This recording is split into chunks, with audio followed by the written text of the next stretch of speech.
అందరికీ నమస్కారం అండి. ఇప్పుడే అందిన వార్త ఒక 7,000 మంది విద్యార్థుల ప్రాణాలు గాలిలో రాష్ట్రమంతా కూడా షాక్ అంటూ.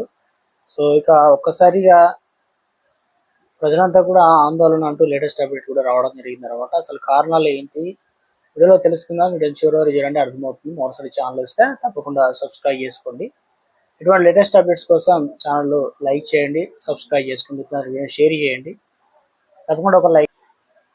చదువుకోవాల్సినటువంటి కాలేజీ గోడల మధ్య ఇప్పుడు నిశ్శబ్ద రోదనలు వినిపిస్తున్నాయి. హెచ్ఐవి మహమ్మారి కాలేజీ క్యాంపస్ గుమ్మాలను దాటింది. ఎగ్జామ్ రాసి పాస్ అవ్వాల్సిన విద్యార్థులు హెచ్ఐవి టెస్టులు చేస్తే పాజిటివ్ అయితే వస్తుందన్నమాట.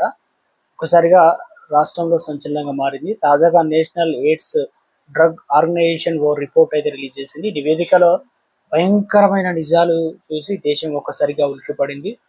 కన్నతల్లులు గుండెలు ముక్కలు అయ్యాయి. కర్ణాటక రాష్ట్రంలో 7,000 మందికి పైగా విద్యార్థులు హెచ్ఐవిన బారిన పడ్డారన్న నిజం కన్నతల్లులు గుండెలను ముక్కలు చేసిందనమాట. పుస్తకాలు ఉండాల్సినటువంటి చేతుల్లో మందు బిళ్ళలు వచ్చాయి. కాలేజీ మెట్లు ఎక్కాల్సిన ఏజ్ లో ఆసుపత్రి బెడ్లు ఎక్కుతున్నారు. ఏ తప్పు చేశారో, ఎక్కడ పొరపాటు జరిగిందో కూడా తేరుకోలేని వయసులో వాళ్ళంతా 4 గోడల మధ్య కుమిలిపోతున్నారు. నరుగుల్లో తిరగలేక, ఎవరికి చెప్పుకోలేక, తల్లిదండ్రుల కళ్ళల్లోకి చూడలేక ఆ బిడ్డలు పడుతున్న యాతన వర్ణనాతీతం. దారి తప్పుతున్నారు.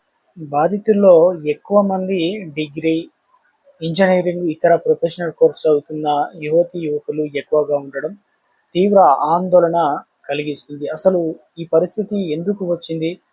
అరచేతిలోని ప్రపంచాన్ని చూస్తూ దారి తప్పుతున్నారా? లోక జ్ఞానం లేక నూరేళ్ల జీవితాన్ని అంధకారంలో నెట్టుకుంటున్నారా? మరి ప్రభుత్వ వ్యవస్థలు ఏం చేస్తున్నాయి? అవగాహన కల్పించాలన్న సోయి కూడా లేదా?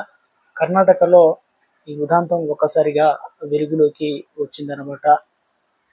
7,000 మంది పైగా విద్యార్థులు హెచ్ఐవి బారిన పడ్డ నిజం